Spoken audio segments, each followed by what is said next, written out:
This weekend, you have a chance to dust off your shoes and walk for a great cause. The 14th annual Lowcountry Down Syndrome Society Buddy Walk is taking place right here in Savannah. And Joe Marchese joins us now with more on the event. Good morning, and thank you so much for being here. Yeah, thank you very much for having me. Now, first off, we're wearing these buttons. Yes. This is your daughter. This is Ella. She's 13 years old. She will be 14 on October the 8th. So she thinks this is her birthday party. So she's going to have a bunch of people come to Forsyth Park and we'll walk around the park. Tell us about the event.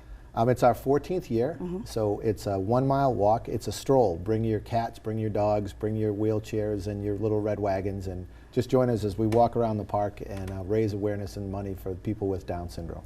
Talk about Down syndrome, because during the break you were telling me just a little bit about it. It's a genetic disorder. Yeah, it's a genetic condition. It's just like having brown eyes or blonde hair, and it doesn't define who you are. So Ella is a typical 13-year-old girl.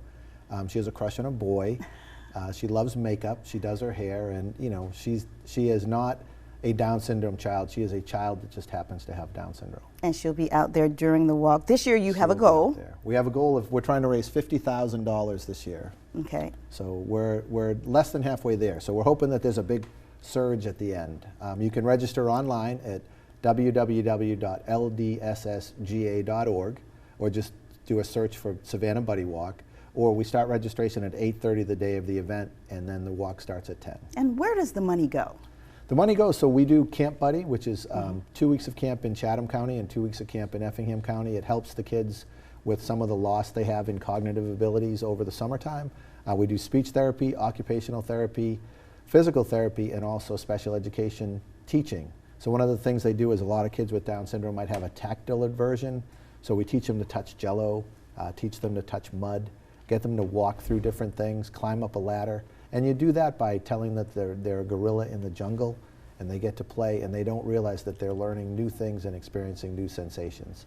We also have a monthly meeting where we do some advocacy, but it's also a support group. So we get together and talk about the best practices for your IEP, your individual education plan, and things like that. You're one of the people who helped start this organization. Yes. Why did you do it, and why is it so important that it exists? Well, we're all different. So I have two different socks on, so you know, and people laugh at me, sorry for the dirty shoes. But we're all different. That's what makes us all the same.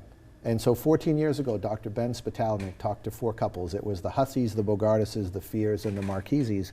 And he said, wouldn't it be great if there was a support group for people with Down syndrome? And Kristen Fears turned 16, I think, today.